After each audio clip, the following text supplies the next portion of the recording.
Sebelumnya diceritakan jika Senli pergi ke alam dewa menggantikan gurunya memenuhi undangan.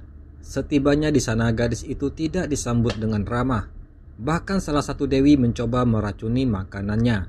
Mereka juga bekerja sama menyerang Senli. Namun meskipun begitu Senli mampu mengatasi mereka semua. Bahkan Furong ketakutan karena mengira jika Senli memakan daging dewi tersebut. Tapi akhirnya Senli memperlihatkan jika para dewi itu masih hidup, yang saat ini sedang digantung di ruangan itu. Tapi Senli akhirnya bersedia melepaskan ikatan mereka setelah Furong berusaha membujuk. Kehebohan di sana menarik perhatian para dewa lainnya hingga akhirnya Kaisar Langit datang. Beliau sangat marah setelah Senli melapor jika penduduk alam dewa tidak memiliki sopan santun dalam menerima tamu. Oleh sebab itu, Kaisar Langit menghukum para dewi itu dengan hukuman kurungan selama 100 tahun. Berhubung Senli masih akan tinggal lebih lama di alam dewa, dia meminta Kaisar Langit untuk memindahkannya ke kediaman lain. Kaisar Langit setuju, dia akan memindahkan Senli ke rumah kecil di bagian barat alam dewa. Tempatnya tenang dan agak terpencil. Senli pun langsung setuju. Tetapi sesaat kemudian dia jadi galau karena ternyata Dewa Agung Xingzi juga ada di sana. Penataan tempat itu kurang lebih sama dengan penataan rumah Xingyun di bumi. Ketika melewati sebuah kolam, tiba-tiba siluman ikan menarik Senli. Mereka mengajaknya bermain bersama di dalam air. Dan tidak lama kemudian Xingzi datang. Dia mendapati Senli sedang asyik main air bersama siluman ikan mas dengan sangat gembira. Senli menjadi canggung. Ini kedua kalinya dia jatuh ke kolam di hadapan Xingzi. Xingzi lalu menawari Senli untuk menghukum sendiri para siluman ikan tersebut. Sontak saja para siluman kecil itu langsung heboh memeluk Senli, membujuknya untuk tidak menghukum mereka. Pemandangan itu membuat Xingzi tertawa geli. Sebelum akhirnya dia mengusir para siluman tersebut. Xingzi memberitahu jika Senli bisa memilih sendiri salah satu kamar di bagian kiri, dan para siluman ikan ini akan melayani Senli selama dia tinggal di sana. Tapi yang namanya anak kecil, bukannya kerja mereka malah main. Tidak ada satupun yang becus melayani Senli. Ngotot mau menyisir rambutnya tapi malah menarik-narik rambut Senli.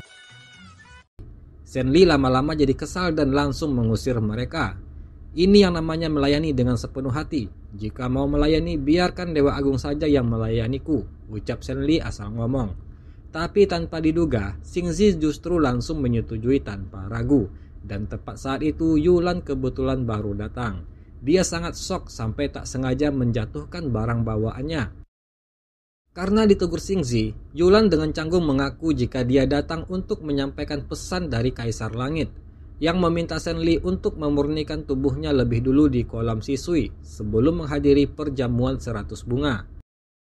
Kolam Shisui sebenarnya bukan cuma menghilangkan miasma di tubuh Senli, tapi juga untuk mengurangi kekuatan spiritualnya. Tiba-tiba saja seekor singa putih muncul dan lalu menyerang Yulan. Untungnya Senli muncul tepat waktu menyelamatkan wanita tersebut. Senli melawan singa hingga lengannya terluka. Senli melemparnya jauh, tapi singa itu kembali dan terus menyerang Yulan. Seakan-akan sang singa sangat marah terhadapnya.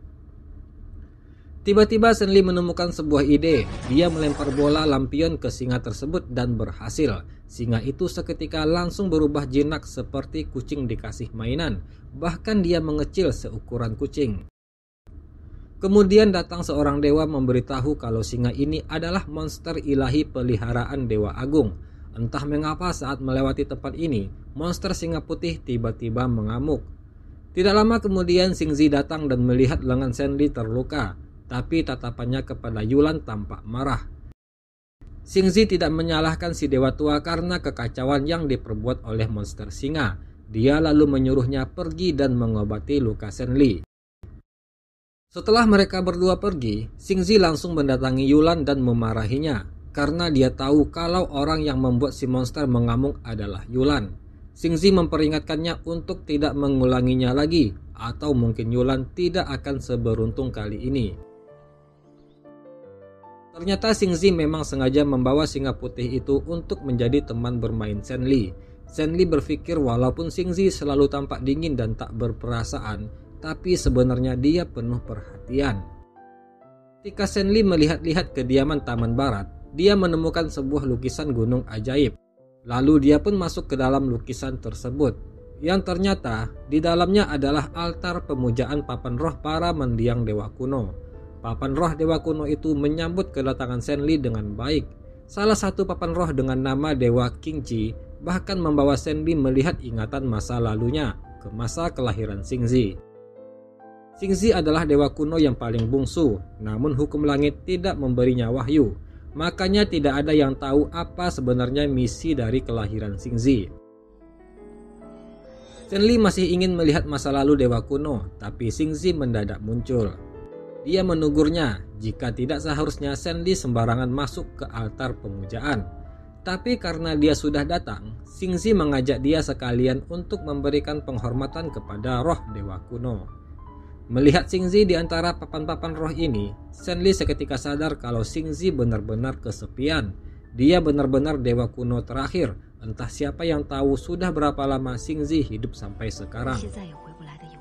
Sebagai seorang dewa kuno yang memiliki kekuatan sangat besar, Xingzi tidak boleh memiliki percintaan abadi. Sudah sejak lama Xingzi sudah harus memikul tanggung jawab yang begitu berat seorang diri. Karena itulah aku tidak boleh menyukaimu, ujar Xingzi kepada Shenli akhirnya.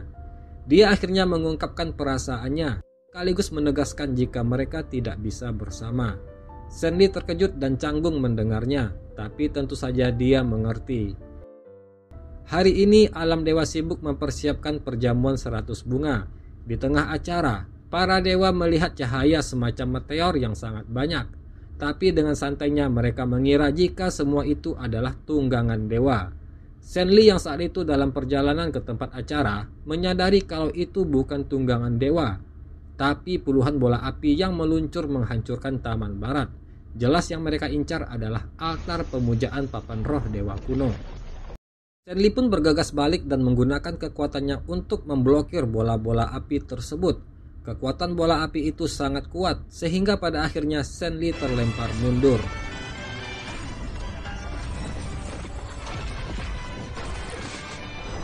Untungnya Xingzi akhirnya tiba tepat waktu sebelum sebuah bola api besar menghantam tubuh gadis tersebut.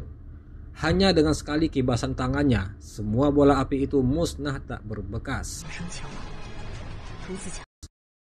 Sementara itu Shenli sudah tidak kuat dan akhirnya terguling dari atap, tapi Xingzi sigap menangkapnya sebelum dia menghantam tanah.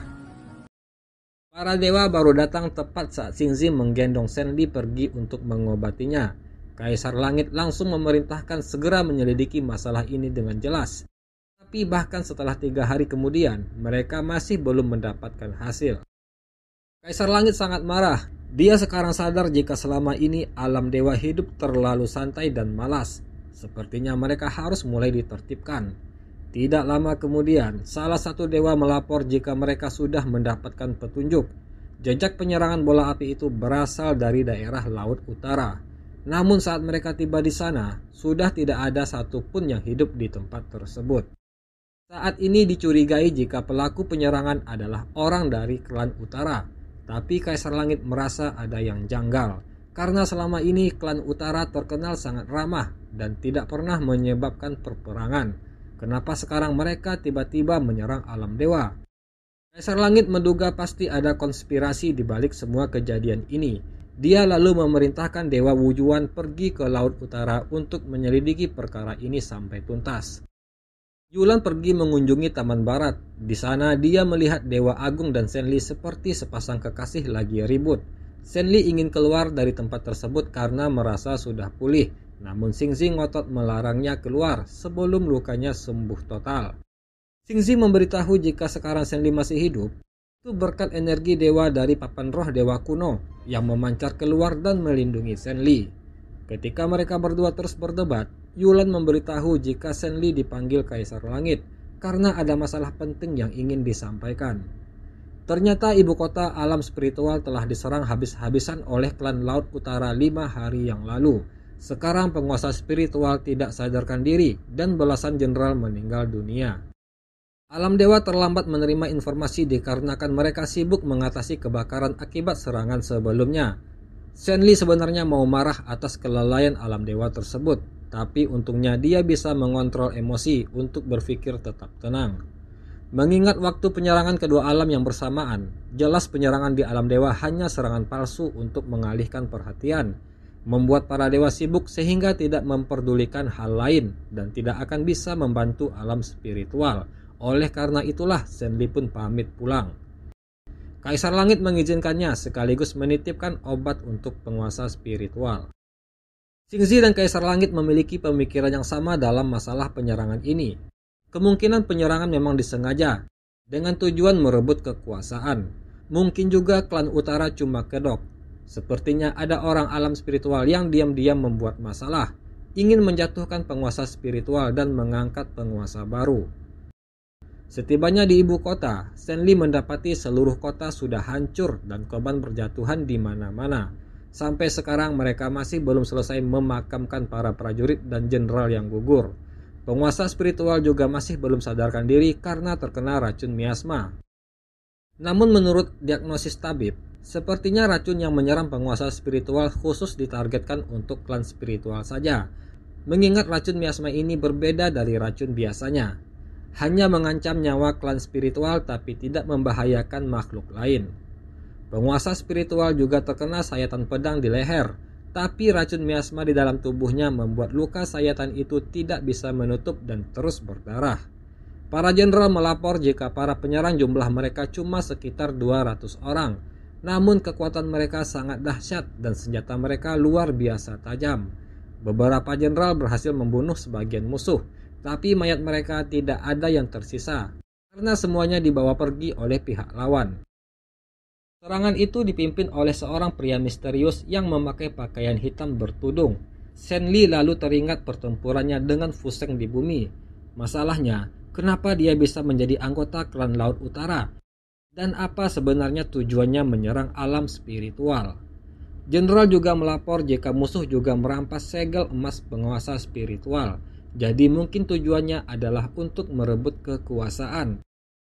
Para jenderal mati dengan mengenaskan, namun yang paling parah adalah Mo Fang, karena jasadnya bahkan tidak bisa ditemukan, hanya senjatanya saja yang tersisa. Menurut kesaksian orang di medan perang saat itu, dia dikepung oleh beberapa musuh dan ditelan hidup-hidup. Shenli sangat sedih mendengar kabar jika orang kepercayaannya itu tewas dengan mengenaskan. Setelah melakukan upacara pelepasan roh para korban, Shenli dengan penuh tekad bersumpah akan membalas dendam. Di tempat lain, Fu Sheng mendapat kabar tentang kembalinya Shenli ke alam spiritual. Dari ucapannya, ternyata target utama mereka adalah mutiara Laut Biru yang sekarang ada di tubuh Shenli. Karena itu, Fu Sheng langsung memerintahkan anak buahnya memicu keributan di kolam Sutian untuk memancing Shenli keluar. Nanti dia sendiri yang akan bertindak menghabisi Shenli dan mengambil kembali mutiara Laut Biru. Namun ada satu hal yang paling menarik dari mereka.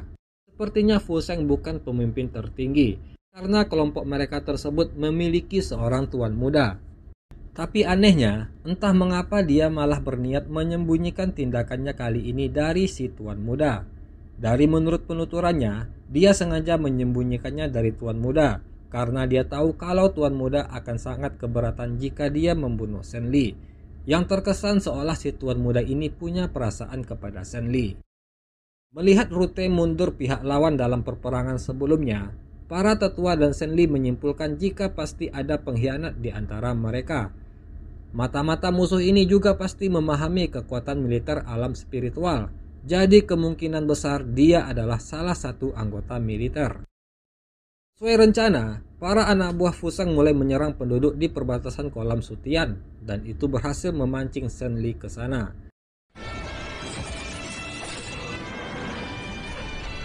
Saat itulah Fu Sheng muncul menghadangnya. Dia lalu memancing Shenli keluar meninggalkan kolam Sutian. Para jenderal yang menyadari jika Shenli pergi mengejar sendiri berniat untuk menyusul, namun mereka dihadang oleh anak buah Fu Sheng yang lain. Sehingga Shenli pun masuk ke dalam perangkap. Dia dikepung oleh Fu Sheng dan anak buahnya. Mereka juga menguasai teknik pengendali air yang seharusnya hanya dimiliki oleh Dewa Agung.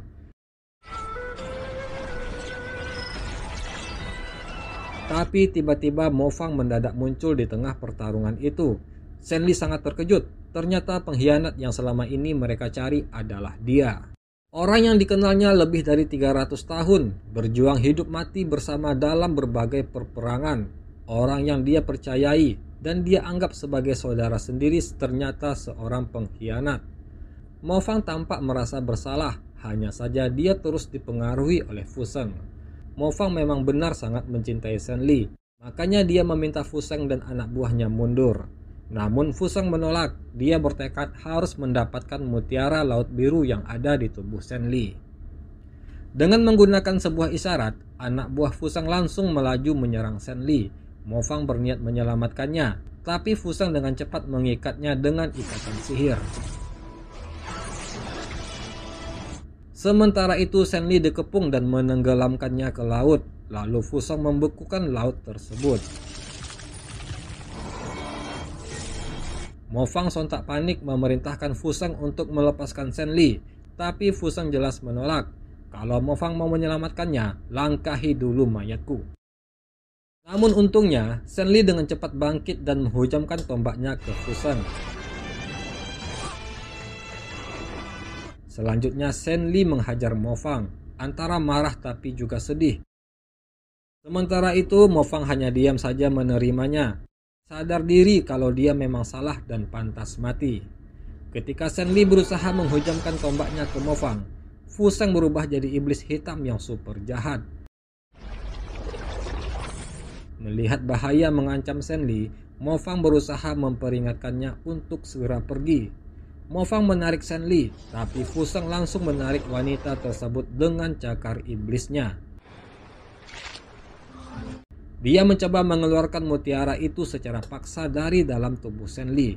Namun sebelum dia sempat mendapatkan mutiara tersebut, tiba-tiba Shen Li mencengkram tangan Fu Sheng. Mutiara itu terbang ke langit dan berubah menjadi pionek api, yang mengubah area pertarungan menjadi laut api dan membakar segalanya, termasuk Fu Sheng dan dirinya sendiri. Shen Li mengorbankan dirinya demi keselamatan seluruh alam spiritual. Dalam keadaan sekaratnya, setetes air mata Shen Li terjatuh, dan satu-satunya nama yang dia pikirkan hanya Xingzi, sang dewa agung. Lalu Shen Li pun jatuh ke lautan api. Sementara itu di alam dewa, Xingzi merasakan ada hal aneh. Dia makin khawatir ketika gelas tehnya tiba-tiba pecah. Setelah pertempuran itu, alam spiritual akhirnya normal kembali. Penguasa spiritual pun akhirnya sadar, para jenderal telah kembali dengan selamat. Namun yang kembali dari Shen Li hanya tali merah ikat rambutnya. Penguasa spiritual shock dan patah hati mendengar kematian Shen Li.